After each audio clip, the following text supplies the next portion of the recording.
Good morning, students.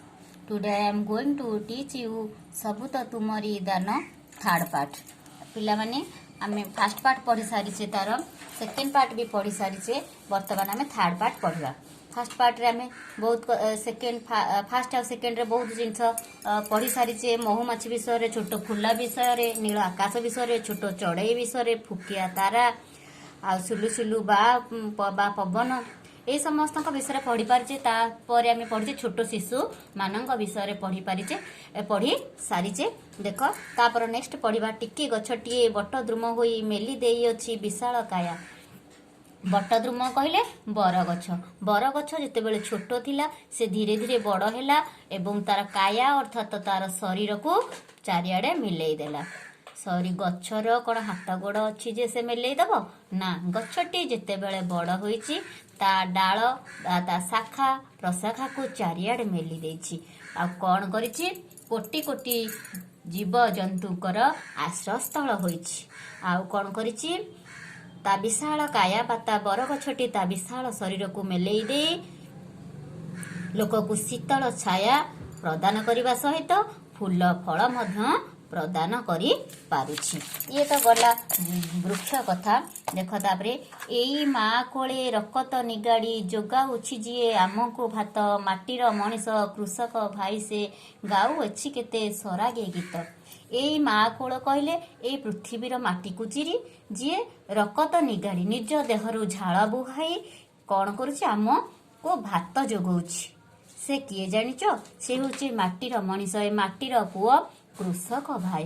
कृषक भाई निजे हाड़ भंगा परिश्रम अति कष्टर सहित परिश्रम करी देहरु झाଳ झराई माटी को कर्षण करी बा चाष करी आमको से कौन करुछि वर्ष सारा भात जोगाउछि. ताठा किए दुनिया रे बड़ थाई पारे कुह तुमे. माटीर मनीष कृषक भाई से जोगाउछि केते गाऊ अछि केते सराग गीत. दुनिया को से आहार जोगाउछि तथापि निजे कष्ट सही निज कष्ट को से लाघव करबा पाई कष्ट को से भूली जिबा पाई मन खुशी रे से गीतटिए गाउछि. कि आनंदमय प्रभु ए संसार गढ़ी अछ केते दिन रे बसी तुमरी हाथर सूक्ष्म करामती जेते देखुथिले लागई खुशी. कि आनंदमय प्रभु ए संसार सतरे ए सृष्टि भगवानଙ୍କର सृष्टि ए संसार केते सुंदर. प्रभु एठारे कवि भगवान को कहउचंती हे प्रभु भगवान तुमे जेते बेले संसार को सृष्टि कल तुमको सेथिपाई केते दिन लागिथिला. तुमे केते दिन बसी ए संसार को गढ़िल गढ़ी अछ केते दिन रे बसी. तो केते संसार रे हमर केते जीव जंतु प्राकृतिक संपद भरपूर होईछि. तेणु केते दिन रे प्रभु हे भगवान तमे बसिके सब गढ़िल. तुमरी हाथर सूक्ष्म करामती जेते देखुथिले लागई खुशी. देख प्रकृति को बा जेकोसी सौंदर्य जिनस को जेते देखिले आम मन भांगुनी. तेणु भगवान का पाखरे कवि कहउचंदी तुम हाथर सूक्ष्म करामती तुम हाथरे तमे जो सब गढ़ी देइछ संसार को एते सुंदर आ एते विशाल करी ताको देखिले हमको खुशी लगुची. आ तुमे ताको केते दिन बसी केते भाबे चिंती ए सुंदर संसार टी को आम पाई गढ़ी देइचंती.